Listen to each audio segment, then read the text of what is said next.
मत्तई कृष्णवर्तमान याचा 21वा अध्याय आणि 1 पासून 9 पर्यंत आपण वाचूया. मत्तई कृष्णवर्तमान याचा 21वा अध्याय 1 ते 9 वचन आपण वाचूया. ते यरूशलेमेजवळ आले असता ते दोनाचे चौघापाशी बेतुगे येथवर पोहोचले. तेव्हा येशूने दोघा शिष्यांना असे सांगून पाठवले की तुम्ही समोरच्या गावात जा. म्हणजेच लगेच तेथे वापरून ठेवलेली एक गाढवी व तिथे शिंगरू अशी तुम्हाला आढळतील. ती सोडून माझ्याकडे आणा. आणि कोणी तुम्हाला काही म्हटले तर प्रभूला ह्याची गरज आहे असे सांगा. म्हणजे तो मी ताबडतोब पाठवेल. प्रतिष्ठानच्या द्वारे जे सांगितले होते ते पूर्ण व्हावे झाले. ते असे की सियोनेच्या कन्येला सांगा, पहा, तुझा राजा तुझ्याकडे येत आहे. तो सौम्य आहे. म्हणून तो गाढवावर तिथे गाढवीच्या शिखरावर बसलेला आहे. तेव्हा शिष्याने जाऊन येशूच्या आज्ञेप्रमाणे केले. गाढवीवर शिंगरू आले. त्यांनी त्यावर आपली वस्त्रे घातली व तो वर बसला. तेव्हा लोकसमुदायाने दोन्ही काठी आपली वस्त्रे वाटेवर पसरली. काळे झाडांच्या डहाळ्या तोडत होते व त्या वाटेवर पसरत होते. आणि पुढे चालणारे व मागे चालणारे लोक गर्जन करत राहिले की दाविदाच्या पुत्राला होशाना. परमेश्वराच्या नावाने येणारा तो धन्यवादी. उद्बोधकी प्रभू करो हे वाचलेलं वचन तुमच्यासाठी माझ्यासाठी आशीर्वादच करू. देवाचं वचन सांगतं की येशू ख्रिस्ताने यरूशलेमेत जयोत्सवाने प्रवेश केला. मत्तई 20 मध्ये जर आम्ही पाहिलं तर येशू ख्रिस्ताला यरूशलेमेत जात असताना पूर्ण कल्पना होती की त्याची वेळ किंवा त्याचा समय जवळ आलेला आहे. जर 20वा अध्याय 17 वचन पाहिलं त्या ठिकाणी असं म्हटलं, येशू वर यरूशलेमेस जाण्याच्या बेतात असता त्याने 12 शिष्यांना वाटेत एकीकडे नेऊन म्हटले. असं त्या ठिकाणी येशू वर यरूशलेमेस जाण्याच्या बेतात, कारण यहुद्यांचा वलांगणाचा सण जवळ आलेला होता आणि जे देवाचं वचन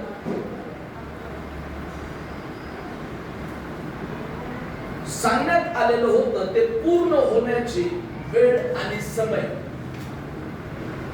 जवळ आलेला होता.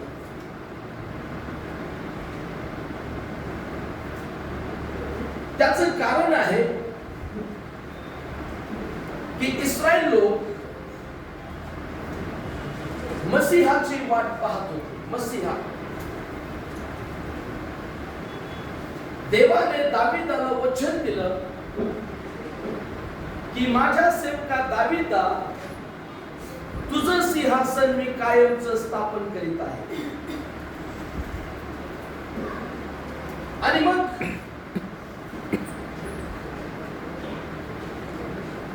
अनेक पिढ्या गेल्या. इस्रायल लोक जे देवाचे लोक होते त्यांनी आपली मने व अंतःकरणे कठीण केली. येशूच्या काळात सर्व लोक, इस्रायल लोक, यहुदी लोक जे वचन देवाने दिलं होतं त्या वचनाच्या पूर्तीची वाट पाहत होते. कारण त्या काळात रोमी सत्ता, रोमन साम्राज्य इस्रायल देशात होतं. या साम्राज्यात कठोर कायदे, कठोर नियम, कठोर शिक्षा, कठोर प्रकारचे ज्याला आपण कर व्यवस्था म्हणतो ही या लोकांवर लादलेली होती. जेव्हा येशूने बेथानी व बेतफगे याच्या दरम्यान तो आला आणि त्याने आपल्या 2 शिष्यांना जैतुनाच्या डोंगराजवळ बेतफगे येथे आला आणि मग तेथे आपल्या 2 शिष्यांना पुढच्या गावात पाठवलं आणि त्याने त्यांना सांगितलं की समोरच्या गावात जा.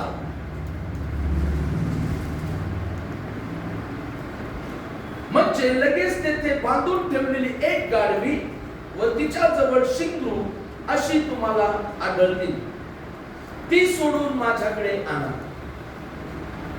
आणि कोणी तुम्हाला काही म्हटले तर प्रभूला यांची गरज आहे असे सांगा, म्हणजे तो ती ताबडतोब पाठवेल. मग येशूच्या आज्ञेप्रमाणे येशूचे 2 शिष्य त्या गावात गेले आणि जसं येशूने त्यांना सांगितलं होतं, एक गाढवी व शिंगरू तुम्हाला बांधलेली आढळून येईल, त्याप्रमाणे त्यांना त्या गावामध्ये गाढवी व शिंगरू त्यांना आढळून आली. आणि मग त्यांनी ती सोडून आणली. आणि बायबल सांगतं की शिष्यांनी आपली वस्त्रे त्या गाढवीला घातली व येशू तिच्यावर बसला आणि लोकसमुदाय त्या ठिकाणी सणाच्या दिवसात जमला होता, त्या समुदायातील बहुतेकांनी आपली वस्त्रे वाटेवर पसरली आणि काही झाडांच्या डहाळ्या तोडत होते व त्या वाटेवर पसरत होते. आता हे सगळं का घडलं?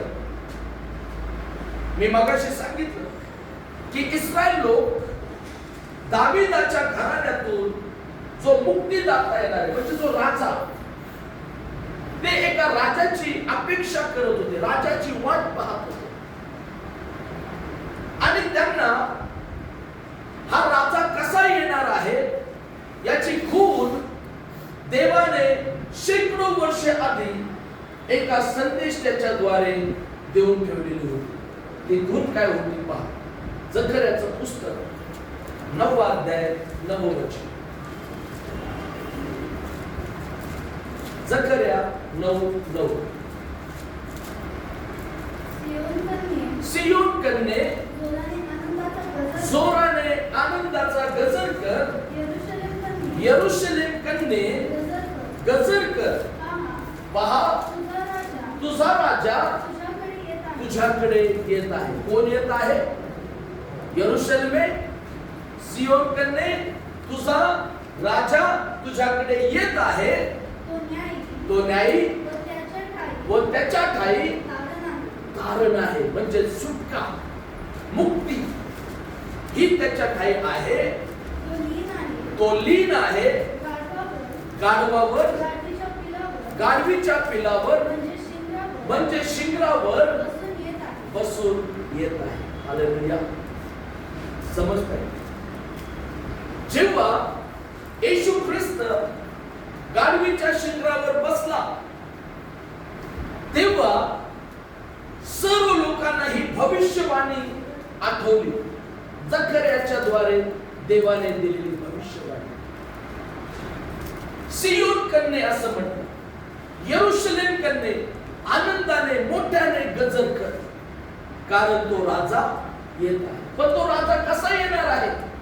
तो राजा तुझ्याकडे येईल, तुझ्या नगरीत प्रवेश करील, तेव्हा हा राजा गाढवीच्या शिंगरावर बसून येईल. हे खूण देवाने त्यांना दिली. आणि मग जेव्हा येशू गाढवीच्या शिंगरावर बसला तेव्हा लोकांना स्मरण झालं की हाच तो दाविदाच्या घराण्यात जन्मलेला राजा आहे, ज्याच्याद्वारे आपल्याला मुक्ती मिळणार आहे. आता यहुदी लोकांनी असा राजा अपेक्षित केला की जो राजा ज्याच्या मस्तकावर मुकुट असेल, ज्याच्याकडे राजवस्त्र असतील, ज्याच्या हातात अंगठ्या असतील, गळ्यात नाही का हिऱ्याच्या, मोत्याच्या, सोन्याच्या माळा असतील, जो रथावर स्वार होईल, जो राजा ज्याच्याकडे युद्ध कला असेल, जो राजा ज्याच्याकडे मोठी सैनिक आणि सेना असतील, जो राजा युद्धात पराक्रमी असेल, जो राजा तलवारीने युद्ध करेल आणि तो युद्ध जिंकेल आणि इस्रायल लोकांना मुक्त करेल, अशा राजाची ते वाट पाहत होते.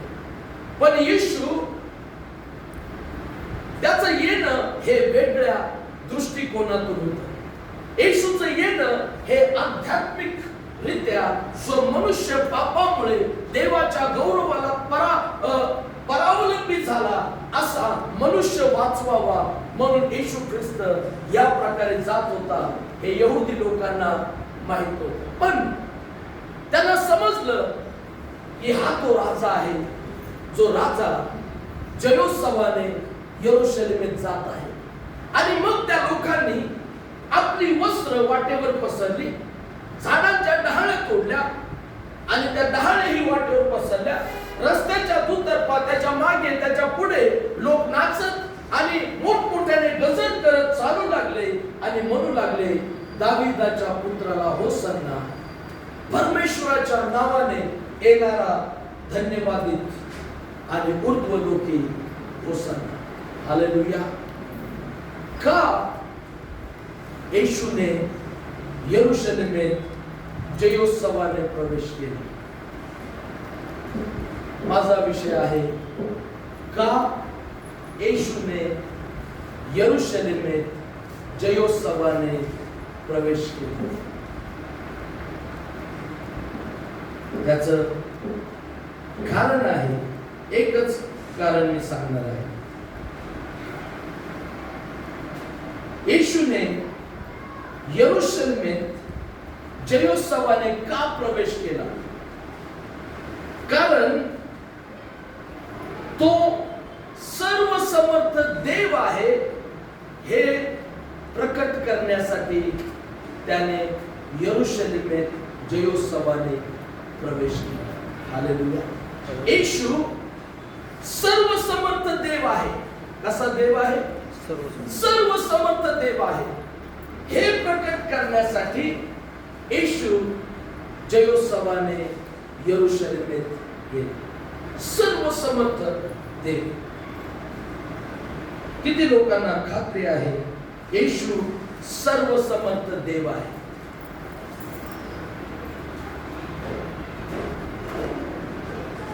तो देव आहे हे प्रकट व्हावं याकरता येशू यरूशलेमेत जयोत्सवाने गेले. कशा प्रकारे येशू ख्रिस्त सर्वसमर्थ देव आहे हे आपल्याला कळतं. कशा प्रकारे? तिथं काही गोष्टी घडलेल्या आहेत, ज्या गोष्टी आपल्याला सूचित करतात, सिद्ध करतात, दाखवून देतात की येशू ख्रिस्त हा सर्वसमर्थ देव आहे. त्याने प्रकट केलं की तो देव आहे. पहिली गोष्ट, कशा प्रकारे येशू ख्रिस्त सर्वसमर्थ देव आहे? पहिली गोष्ट, येशूच्या स्वतःच्या वचनाद्वारे तो सर्वसमर्थ देव आहे हे प्रकट झाले. येशूच्या स्वतःच्या वचनाद्वारे तो सर्वसमर्थ देव आहे हे प्रकट झाले. जर आम्ही पाहिलं मत्ती शुभवर्तमान 20 अध्याय आणि 17 ते 19 वचन.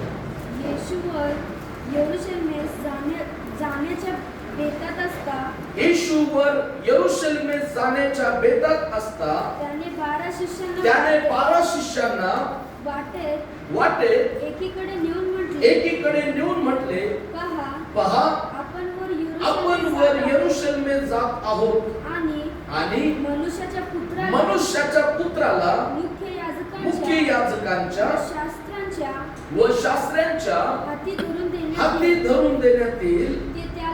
ते त्याला मरणदंड ठरवतील आणि थट्टा करण्यास, फटके मारण्यास व वधस्तंभावर खिळण्यास त्याला परराष्ट्रीयांच्या स्वाधीन करतील आणि तिसऱ्या दिवशी तो पुन्हा उठवला जाईल. हालेलुया. यरूशलेमेत जाण्यापूर्वी येशू ख्रिस्तानं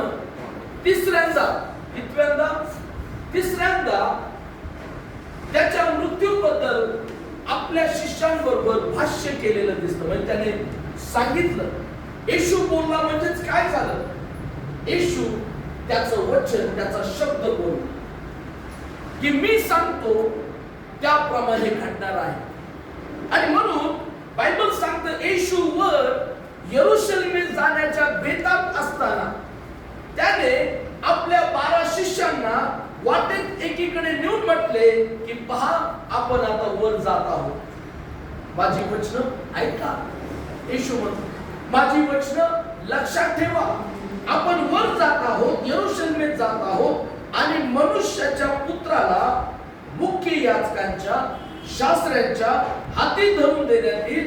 ते त्याला मरणदंड ठरवतील आणि थट्टा करण्यास, फटके मारण्यास व वधस्तंभावर खेळण्यास त्याला परराष्ट्रीयांच्या स्वाधीन करतील आणि तिसऱ्या दिवशी तो पुन्हा उठवला जाईल.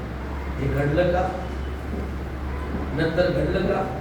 येशू बोलला, त्याला धरून देण्यात आलं, त्याला फटके मारण्यात आलं, त्याची चौकशी करण्यात आली, त्याची थट्टा करण्यात आली, त्याला तुच्छ लेखण्यात आलं, त्याला वधस्तंभावर खिळून मारण्यात आलं आणि मग तो तिसऱ्या दिवशी पुन्हा उठला. हे जे येशू बोलला ते वचन बोलला आणि त्याचं वचन त्याच्या स्वतःच्या वचनाच्या द्वारे त्याने प्रकट केलं की तो सर्वसमर्थ देव आहे. कारण देवच जे बोलतो ते घडू शकतो. हालेलुया. देवाच्या शब्दामध्येच सामर्थ्य आहे, देवाच्या वचनामध्येच सामर्थ्य आहे. दुसरं उदाहरण आपण पाहतो लूक शुभवर्तमान 31 ते 35. लूक 31 ते 35.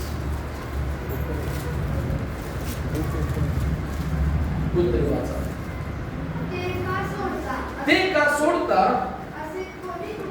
असे कोणी तुम्हाला विचारलेच तर प्रभूला याची गरज आहे असे सांगा. तेव्हा ज्यांना पाठवले होते ते तिथे गेल्यावर त्याने सांगितल्याप्रमाणे, कोणी सांगितल्याप्रमाणे? येशूने जे सांगितलं, येशू जे बोलला. आता येशू त्या गावात गेलेला होता का?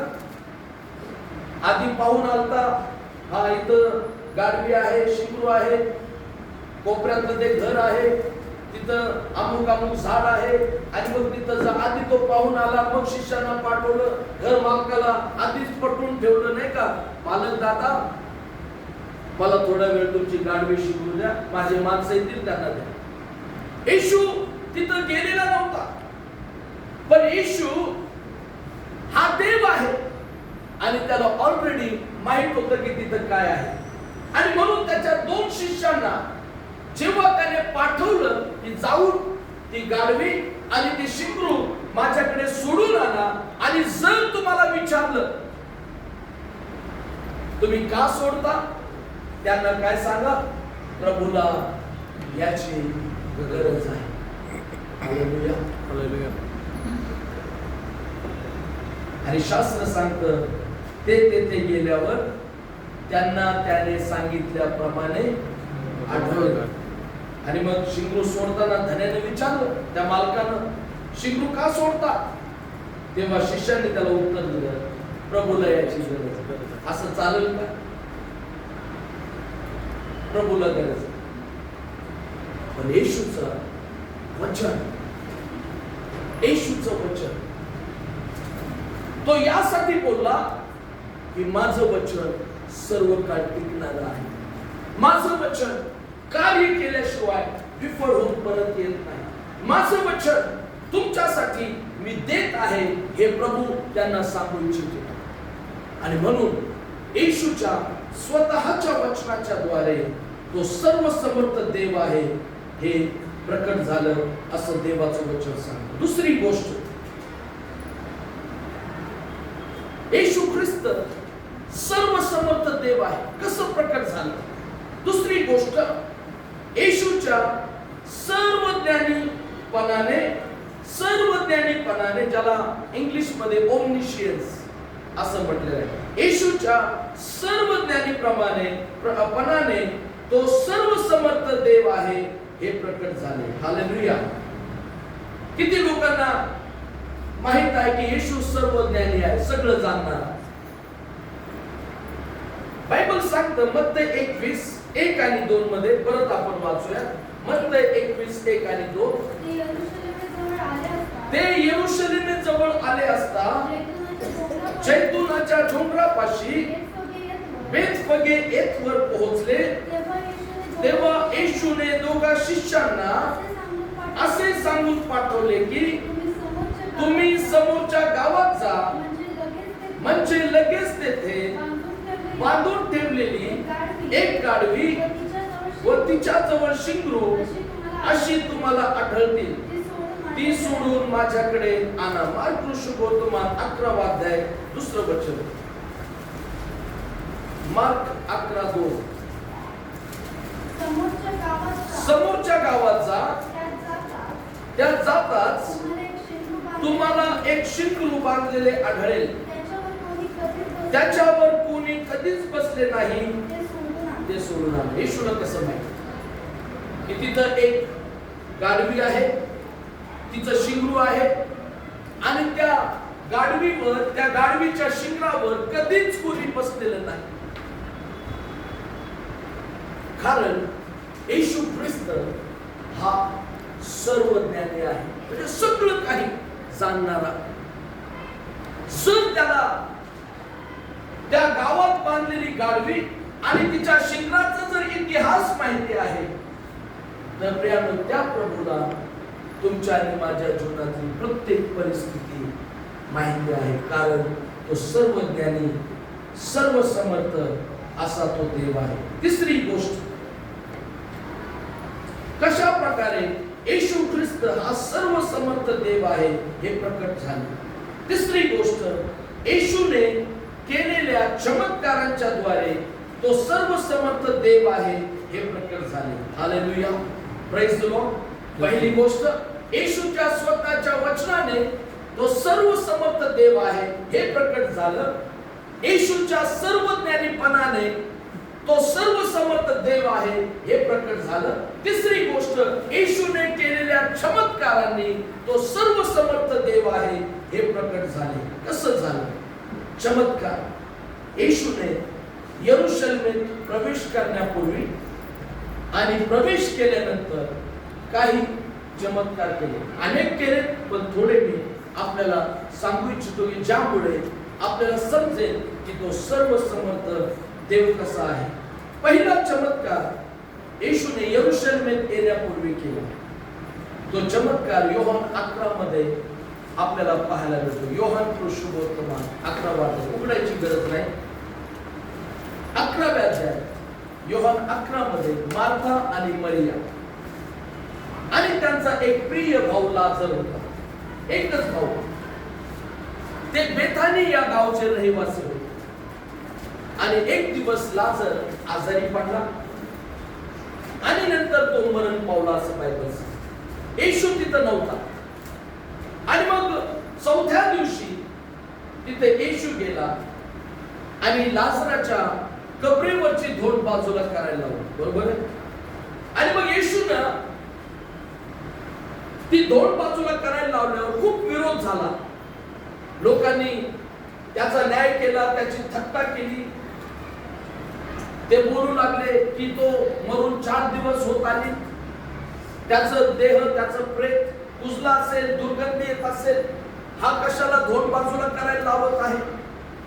येशूने कोणाचं ऐकलं नाही. ती धोंड बाजूला केल्यावर येशूनं लाजरला हात मारले, लाजरा बाहेर ये. आणि मेलेला लाजार प्रेत वस्त्र बांधलेली असताना तो जिवंत झाला आणि त्या प्रेत वस्त्रांसहित तो बाहेर साधत आला. हालेलुया. हा चमत्कार यरूशलेमेत जाण्यापूर्वी घडला. या चमत्काराचा परिणाम काय झाला? योहान सुसमाचार 12 अध्याय 17-18 वचन वाचा पटकन. त्याने लाजराला हा? बोलावले. 12 अध्याय 17-18. त्याने लाजराला कबरेतून बोलावून कबरेतून बोलावून मेलेल्यातून उठवले. त्यावेळेस जो लोकसमुदाय त्याच्याबरोबर होता त्यांनी त्याबद्दल साक्ष दिली. त्याने हे चिन्ह केले होते असे त्यांनी ऐकले. म्हणूनही लोक त्याला भेटण्यास गेले. कुठे गेले? जेव्हा येशू यरूशलेमेत गेला तेव्हा हेच लोक ज्यांनी लाजरला मेलेल्यातून उठलेलं पाहिलं, ऐकलं, ते लोक येशूला भेटायला यरूशलेमेत गेले त्याच्या स्वागतासाठी. पहिला चमत्कार. दुसरा चमत्कार आम्ही पाहतो मत्ती 20 मध्ये 29 ते 34 वचनात. वाचू नका. तिथे येशू यरीहोतून येत असताना 2 आंधळे येशूला भेटायला आले आणि ते मोठ्यानं ओरडू लागले, अहो दाविदाचे पुत्र, आमच्यावर दया करा. त्याला लोकांनी दटावलं, ओरडू नका, शांत बसा. पण त्याने ऐकलं नाही. मग येशूनं त्याला विचारलं, तुमच्यासाठी काय करावं? आणि त्यांना प्रभूनं बरं केलं, त्यांना दृष्टी मिळाली. मार्कुस सुसमाचार 16 मध्ये 46 ते 52 वचनात आंधळा बार्थोलोमेव याला येशूनं दृष्टी दिली असं बायबल सांगतं. दुसरा चमत्कार. तिसरा चमत्कार काय आहे?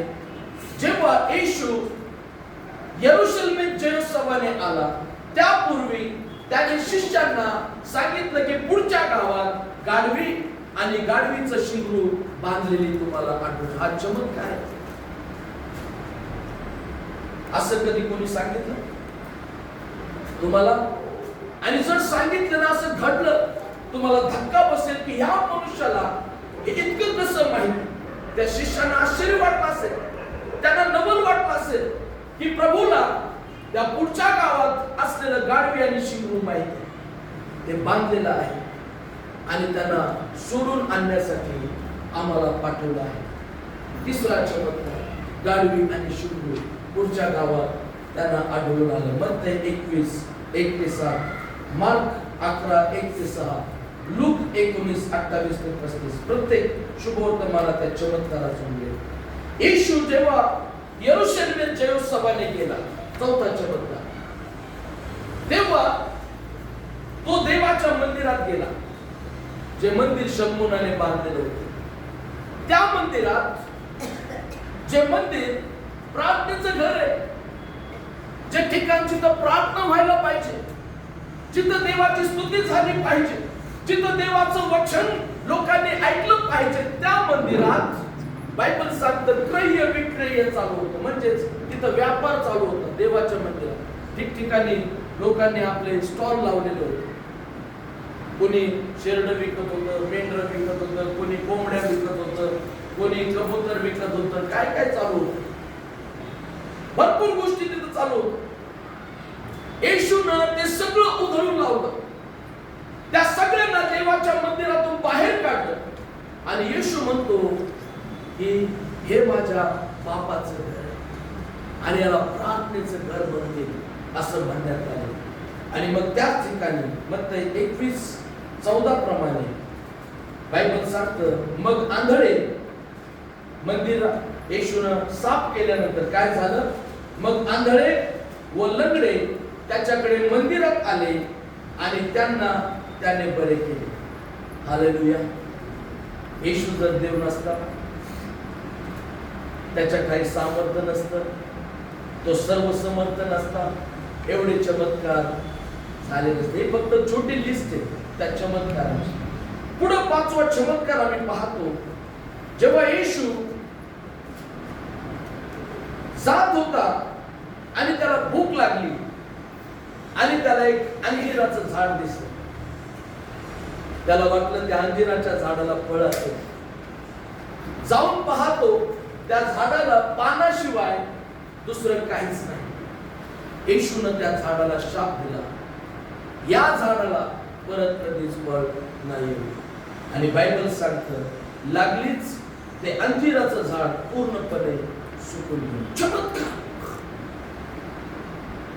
अद्भुत चमत्कार तिथं घडला आणि शिष्य आश्चर्यचकित झाले. या प्रभू येशू ख्रिस्त त्याने यरूशलेमेत जो जयोत्सवाने प्रवेश केला, तो सर्वसमर्थ देव आहे हे प्रकट करण्यासाठी यरूशलेमेत जयोत्सवाने प्रवेश केला. पहिली गोष्ट, त्याच्या स्वतःच्या वचनांनी येशू हा सर्वसमर्थ देव आहे हे त्याने प्रकट केले. दुसरी गोष्ट, तो सर्वज्ञानी आहे. त्याच्या सर्वज्ञानीपणाने त्याने हे प्रकट केलं की तो सर्वसमर्थ देव आहे. चमत्कारांच्या द्वारे त्याने प्रकट केलं तो सर्वसमर्थ देव आहे. चौथी गोष्ट, यरूशलेमेतील लोकांच्या आराधनेच्या कृतीतून तो सर्वसमर्थ देव आहे हे प्रकट झाले. Hallelujah, praise the lord. यरूशलेमेतील लोकांच्या आराधनेच्या कृतीतून, द ऍक्ट ऑफ वर्शिप, आराधनेच्या कृतीतून तो सर्वसमर्थ देव आहे हे प्रकट झाले. बायबल सांगतं की लोकांनी आपले वस्त्र वाटेवर पसरले. जेव्हा येशू गाढवीच्या शिखरावर बसून आत जात होते, काय केलं लोकांनी? आपली वस्त्र वाटेवर पसरली आणि झाडांच्या टहाळ्या तोडून त्याही वाटेवर पसरल्या. रस्त्याच्या बाजूला येशूच्या मागे, येशूच्या पुढे ते लोक चालू लागले, गजर करू लागले, टाळ्या वाजवत असतील, नाचत असतील, जय घोष करत असतील. आणि ते लोक म्हणू लागले, दाविदाच्या पुत्राला होसन्ना, परमेश्वराच्या नावाने येणारा तो धन्यवादित, ऊर्ध्वलोकी होसन्ना. ही जी कृती आहे, ही कृती आराधनेचं, देवाच्या उपासनेचं दर्शक आहे. मित्रांनो, तुम्हाला एक गोष्ट आज मी सांगू इच्छितो. मनुष्य हा फक्त देवाची उपासना करण्यासाठी आहे, बरोबर आहे? जर येशू देव नसता, इतकी उपासना येशूची तिथं झाली नसती. तो सर्वसमर्थ देव आहे. हे लोकांनी जी प्रभूची स्तुती केली, त्याची आराधना केली, त्याचं स्तवन केलं, त्याला महिमा दिली, याच्यातून प्रकट होतं की तो सर्वसमर्थ देव आहे. उपासना किंवा आराधना ही फक्त देवाची केली जाते. कोणाची केली जाते? देवाची. देवाशिवाय दुसरी कशाचीच आराधना केली जाऊ शकत नाही. कोणत्याही माणसाचे आराधक बनू नका.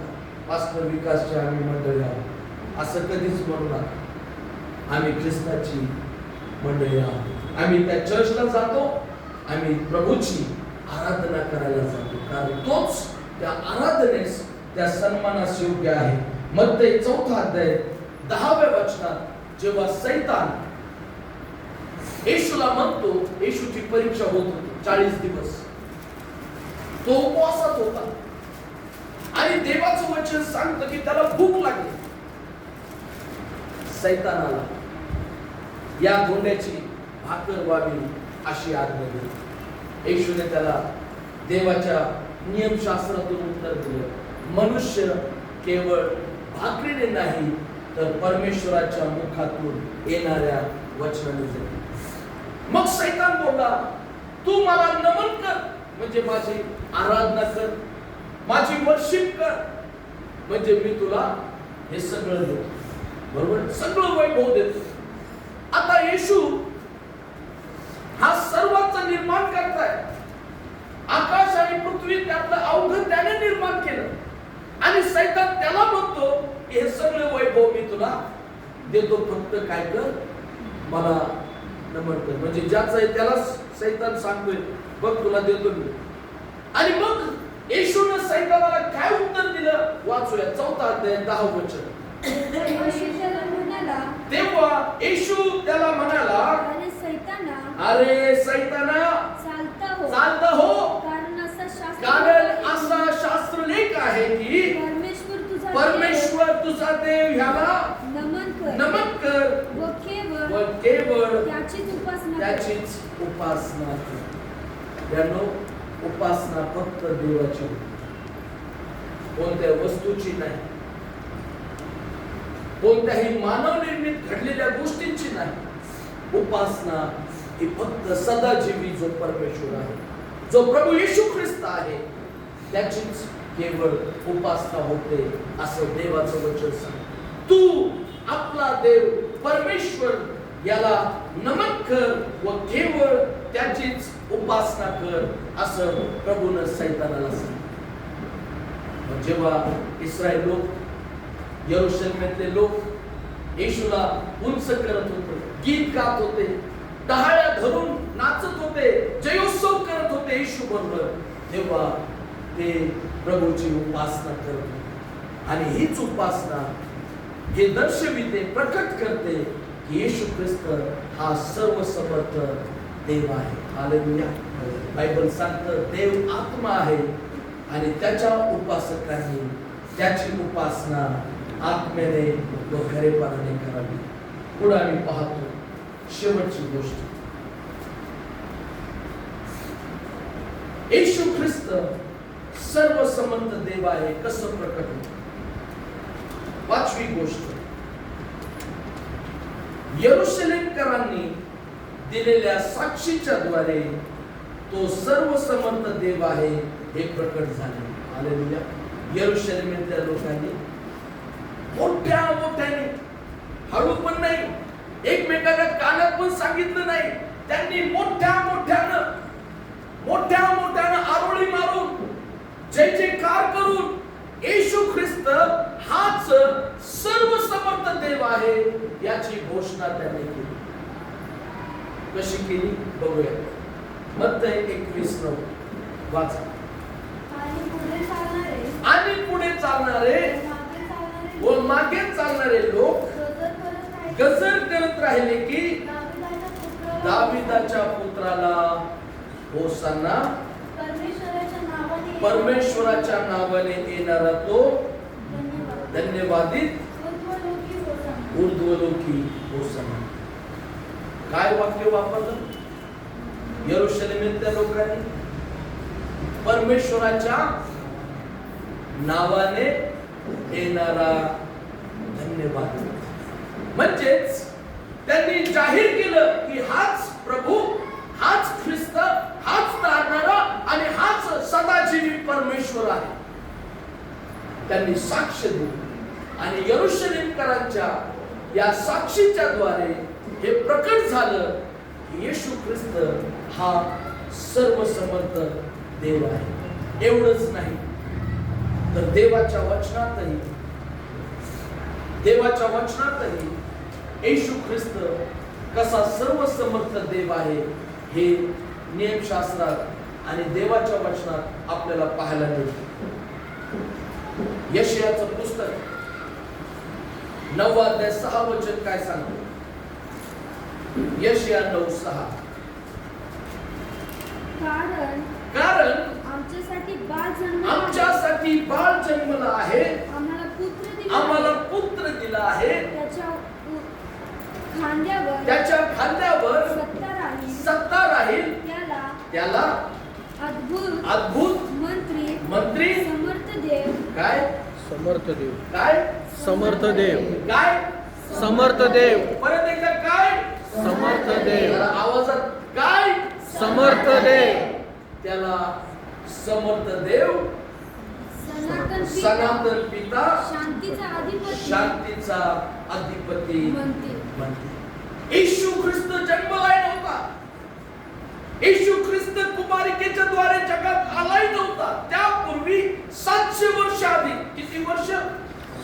700 वर्ष आधी एका माणसाला, एका संदेशाला देव म्हणतो की आम्हासाठी लिहून ठेव, आम्हासाठी बाळ जन्मला आहे, आम्हाला पुत्र दिला आहे, त्याच्या खांद्यावर सत्ता राहील, त्याला अद्भुत मंत्री आणि समर्थ देव असे म्हणतात. येशूची ओळख आधीच करून दिली की तो समर्थ देव आहे. आज मला इथं बसलेल्या प्रत्येकाच्या मनावर हे बिंबवायचं आहे की येशू ख्रिस्त हा समर्थ देव आहे, एकमेव देव, त्याच्याशिवाय अन्य कोणीच नाही. पुढे आम्ही योहान शुभवर्तमान 10 अध्याय 30 वचनात असं म्हटलं, योहान 10:30, येशू स्वतः सांगत आहे, मी आणि पिता. येशू म्हणतो मी आणि पिता कसे आहोत? एक आहोत. मी आणि पिता एक आहोत. योहान शुभवर्तमान याचा 14 अध्याय 9 वचनात असं येशूने म्हटलं, या पूर्ण वचन वाचा. या वचनांमध्ये येशू त्याचं दैवत्व, तो कसा देव आहे, सर्व समर्थ देव आहे, हे आपल्याला सांगत. योहान 14:9 मध्ये मधली एक वचन आहे, मधला भाग आपल्याला पूर्ण वाचायचा नाही. येशू म्हणतो, ज्याने मला पाहिले आहे त्याने पित्याला पाहिले आहे. हालेलुया. येशू म्हणतो, ज्याने मला पाहिलं, कारण ते शिष्य म्हणून आम्हाला पण पिता दाखव. तो म्हणतो, ज्याने मला पाहिलं त्याने माझ्या स्वर्गातल्या पित्यालाही पाहिलं. कलसेकरास पत्र पहिल्या अध्याय, कलसे पहिला अध्याय 15 ते 19 वचन. तुम्ही, माझी सगळ्यांना विनंती आहे, हे रेफरन्स घेऊन घ्या आणि कृपा करून यातलं एक ना एक वचन वेळ काढून पाठ करा. त्या वचनामध्ये येशू ख्रिस्त सर्व समर्थ देव आहे हे प्रकट झालेलं आहे. कलसेकरास पत्र पहिला अध्याय 15 ते 19. तो अदृश्य देवाचे प्रतिरूप आहे, तो सर्व उत्पत्तीत ज्येष्ठ आहे, कारण आकाशात व पृथ्वीवर असलेले दृश्य व अदृश्य असलेले राजे, अधिपती, सत्ताधीश किंवा अधिकारी असलेले जे काही आहे ते सर्व त्याच्यामध्ये निर्माण झाले. सर्व काही त्याच्याद्वारे व त्याच्यासाठी निर्माण झाले. तो सर्वांच्या पूर्वीचा आहे व त्याच्यामध्ये सर्व काही अस्तित्वात आहे. तोच शरीराचे म्हणजे मंडळीचे मस्तक आहे. तो आधी मृतातून प्रथम जन्मलेला आहे, अशासाठी की सर्वांमध्ये त्याला प्रथम स्थान मिळावे, कारण त्याच्या ठाई सर्व पूर्णता बसावी. एक दिवस येशूने प्रश्न विचारला शिष्यांना, मत्तई 16 मध्ये, मला लोक काय म्हणून म्हणतात माझ्याविषयी? बरोबर आहे. शिष्यांनी काय उत्तर दिलं? कोणी बप्तिस्मा करणारा योहान, कोणी एलिया, कोणी इर्मया आणि कोणी आपण संदेष्टांपैकी एक आहात. आणि लोक त्याला तेवढंच मानत होते, संदेष्टा, गुरुजी, चमत्कार करणारा, भूत काढणारा,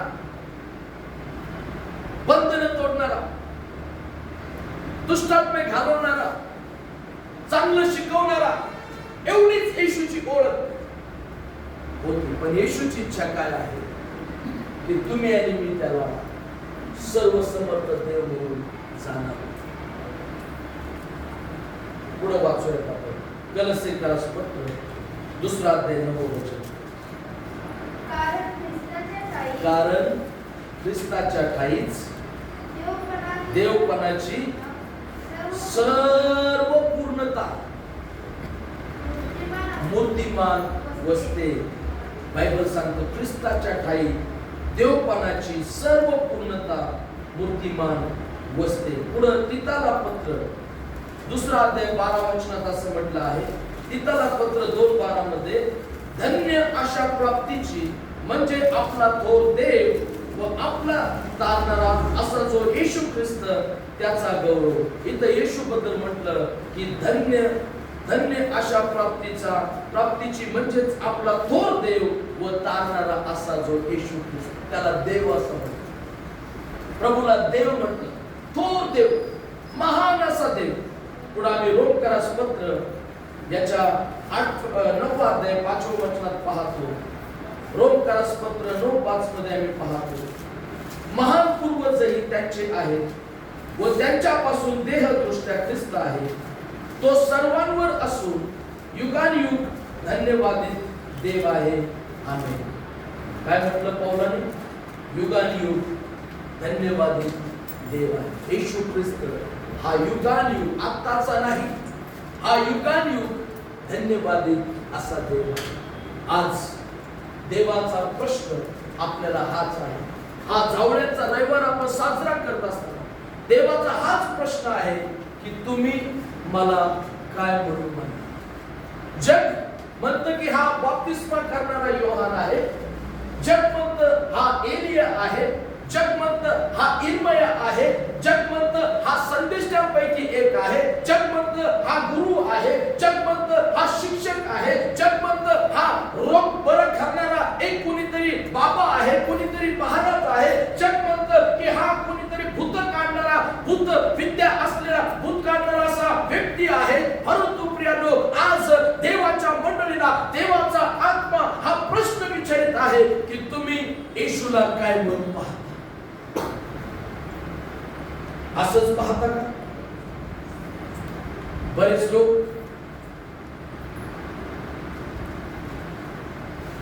प्रभूला सोडून निघून जातात. येशूच्या काळातही गेले. का गेले? कारण चमत्कार झाले नाही. बरोबर ना? आजही तीच अवस्था मंडळामध्ये आहे. काय बरं केलं येशूनं? काय भलं केलं येशूनं? आम्ही इतकी प्रार्थना केली, आम्ही इतकं चर्चला गेलो, आम्ही इतकं देवाला दिलं, आम्ही इतकं उपवास केले, आम्ही अमुक केलं, आम्ही सगळं केलं, पण येशू ख्रिस्ताने आमच्यासाठी काय केलं? जोवर तुम्ही त्याला सर्वसमर्थ देव म्हणून स्वीकारत नाही, तोवर तुमच्या जीवनामध्ये तुम्हाला देवाचा खऱ्या अर्थाने अनुभव येऊ शकत नाही. आपण या उपदेशाच्या शेवटीकडे जातो. येशू ख्रिस्त यरूशलेमेच्या योत्सवाने गेला. हे प्रकट करायला तो सर्वसमर्थ देव आहे.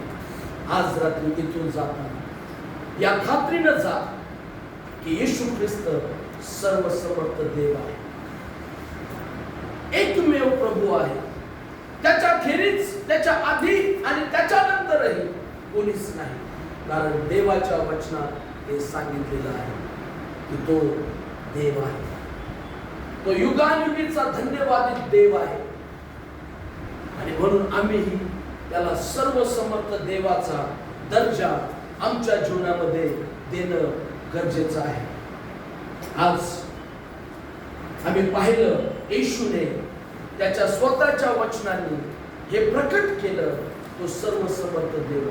जर तो तिथं त्याचं वचन जर बोलतो आणि पूर्ण होतं, तर प्रियानो, तुमच्या आणि माझ्यासाठी प्रभू येशू ख्रिस्त जो सर्वसमर्थ देव आहे, ज्याने दिलेलं वचन आहे, हे वचन जर आम्ही स्वीकारलं, या वचनावर जर आम्ही विश्वास ठेवला, ही वचन जर आमच्या जीवनामध्ये आम्ही ख्रिस्ती जीवन जगत असताना कबूल केली, तर प्रियानो, देवाचं वचन आमच्या जीवनामध्ये पूर्ण झाल्याशिवाय राहणार नाही. हालेलुया. जर तो सांगतो तिथं गाढव आहे, तुम्हाला मिळेल, आणि त्याने सांगितलं तसं मिळालं, तर या वचनात लिहिलेलं प्रत्येक शब्द तुमच्यासाठी. तो म्हणतो मी तुला बरं करीन. आहे ना ह्याच्यात आहे का? मग तुम्हाला विश्वास ठेवला पाहिजे की तो मला बरं करण्यास समर्थ आहे. तो जर म्हणतो मी तुला शेपूट नाही, मी तुला मस्तक करीन, आम्ही म्हणतो नाही, माझी अवस्था कशाचं काय, याच्यातलं काय होत नाही, काय घडत नाही. ऐकायला खूप चांगलं वाटतं, तुला शेपूट नाही, तुला मी मस्तक करतो, खूप छान वाटतं बाळक साहेब. पण असं काय होत नाही. मी नुसता शेपूट जरी असलो मला पुरेस आहे. त्या इस्रायल लोकांचा समजतंय, मी फक्त शेपूट असलो तरी बरं आहे, कारण मी शेपटापेक्षाही खालच्या दर्जाचा. कोण बोलतं? आपणच त्याच्या वचनांवर शंका प्रस्थापित करतो. तो जर म्हणतो मी तुला मस्तक करील, विश्वास ठेवा की एक दिवस मला तो शेपूट नाही, मला तो मस्तक करेल. तो जर म्हणतो मी तुला आशीर्वादित करेल, त्याचं वचन तो पूर्ण केल्याशिवाय प्रत्येक गोष्टीसाठी, आपल्या जीवनातल्या प्रत्येक प्रश्नासाठी देवाचं वचन येशू ख्रिस्ताने आपल्याला दिलं आहे. येशू ख्रिस्ताने सर्व ज्ञानीपणाने हे प्रकट केलं. तो सर्व समर्थ देव आहे. देवाशिवाय कोणालाच आपण वैयक्तिकरित्या, कौटुंबिकरित्या, मानसिकरित्या, भावनिकरित्या, शारीरिकरित्या, आर्थिकरित्या, सामाजिकरित्या कोणत्या परिस्थितीतून जातो हे देवाशिवाय कोणालाच माहित नाही. हालेलुया. कधी कधी आपण एकाच कुटुंबात असतो, सगळे आहेत, आई आहे, वडील आहे, भाऊ आहे, बहीण आहे, नातेवाईक आहेत, पण तुम्ही आतल्या तुम्ही तुटत आहात, तुम्ही निराशेत आहात, तुमच्या जीवनात तुम्ही दुःखी आहात, कष्टी आहात. तुम्ही घरातल्याला विचारता, तुम्हाला दिसत नाही का, मी कशातून जातोय समजत नाही का? तुम्ही त्यांच्याकडून अपेक्षा करता. तुमच्या घरातले लोक म्हणतात तुम्हाला, कोण तुला काय झालं, चांगलं तर दिसतोस, चांगली दिसतेस, ठणठणीत दिसतोस, ठणठणीत दिसतेस, खातेस पितेस, कुठं काय झालं? पण तेव्हा प्रभू, जेव्हा तुम्ही त्याला सर्व समर्थ देवावर हाक मारता, तेव्हा प्रभू तुमच्या प्रत्येक परिस्थितीत उभा राहिल्याशिवाय राहत नाही. येशू ख्रिस्त चमत्कारांच्या द्वारे त्याने प्रकट केलं, तो सर्व समर्थ देव आहे. आजही तो म्हणतो विश्वास ठेवणाऱ्यांबरोबर ही चिन्हे असत जाते. तुमच्या परिस्थितींवर विश्वास ठेवू नका, ज्याने वचन दिलं त्या प्रभूवर विश्वास ठेवा आणि त्याचं महान कार्य तुमच्या जीवनात घडल्याशिवाय राहणार नाही. इस्रायल लोकांनी जी आराधना केली, त्या आराधनेच्या द्वारे प्रकट झालं तो सर्व समर्थ देव. त्यानं रोज दैनंदिन जीवनात देवाची उपासना करण्यात होता, रोज त्याची आराधना करा, त्याला सर्व समर्थ देव म्हणून स्थान द्या, तुमच्या स्तुतीमध्ये त्याला हाक मारा आणि पहा तुमचं जीवन आहे तसं कधीच राहणार नाही. पाचवी गोष्ट आम्ही पाहिली की लोकांनी जी साक्ष दिली, त्या साक्षीच्या द्वारे प्रकट झालं तो सर्व समर्थ देव आहे. बायबल सांगतं लोक स्वतः मोठ्याने म्हणून, त्यांना कोणी सांगितलं नाही असं म्हणा नाही का? आपण निवडणुकीत प्रचाराला जातो 500-500 रुपये घेऊन, फक्त एखादा आधी एक पुढारी असतोच त्यांच्यात, तो सांगतो मावशी कशी घोषणा द्यायची अशी द्यायची, 500 पाहिजेत ना. पण या लोकांना कोणी सांगायला आलं नाही. ते स्वेच्छेने, स्फूर्तीने, ते उल्हासून म्हणू लागले परमेश्वराच्या नावाने येणारा धन्यवाद असो, म्हणजेच येशूला त्यांनी सर्व समर्थ देव म्हणून स्थान. आज तुमच्या जीवनात प्रभूला काय स्थान आहे? काय तुम्ही त्याला फक्त गुरु म्हणून पाहता? तुम्ही त्याला फक्त चमत्कार करणारा म्हणून पाहता? तुम्ही त्याला फक्त भूत काढणारा म्हणून पाहता? तुम्ही त्याला फक्त नाही का मला बंगला, घर, गाडी देणारा असा म्हणून पाहता? तुम्ही त्याला एखादा संदेष्टा म्हणून पाहता? तुम्ही त्याला जगातल्या अनेक दैवतांपैकी एक म्हणून पाहता? तो प्रियानो, आज रात्री इथून जाण्यापूर्वी देवाचं वचन आपल्याला आव्हान देत आहे की आपण त्याला सर्व समर्थ देव म्हणून स्थान आपल्या जीवनामध्ये द्या. आपल्या सगळ्यांना देवाची गरज आहे. हालेलुया. येशूने योहान 15 मध्ये 4 आणि 5 वचनात म्हटलेलं आहे की तुम्ही माझ्यामध्ये राहा, मी तुमच्यामध्ये राहीन. माझ्यामध्ये राहिल्याशिवाय तुम्हाला काही करता येत नाही. हालेलुया. तुम्हाला काहीच करता येत नाही. आणि म्हणून प्रकटीकरण 3:20 मध्ये येशू म्हणतो, आज रात्री तुमच्यासाठी पहा मी दारापाशी उभा आहे, मी दार ठोकेन. जो माझी हाक ऐकेल, जो माझी वाणी ऐकेल आणि दार उघडेल, त्याच्या घरात मी आज या रात्रीच्या सह आपल्या कामाने तुमचं करा. आपले दार, हृदयाचे दार प्रभूसाठी उघडे आणि त्याला म्हणा, प्रभू तू माझा सर्व समर्थ असा देव आहेस. मला तुझी गरज आहे, मला तुझ्या मदतीची गरज आहे, मला तुझ्या सहाय्याची गरज आहे. प्रभू तू जसा यरूशलेम जयोत्सवाने गेला सर्व समर्थ देव म्हणून, तसं प्रभू आज माझ्या जीवनामध्ये कदाचित आज तुम्ही इथं येताना आजारी शरीर घेऊन आला असा, इथं येताना अनेक प्रश्न घेऊन आला असा, इथं येताना तुमच्या मनात हा प्रश्न असेल की येशू ख्रिस्त कोण आहे. आज तुमच्या प्रश्नाचं उत्तर देवाने दिलं. तो सर्व समर्थ देव आहे. या प्रेमात त्याचं स्वागत आपल्या जीवनामध्ये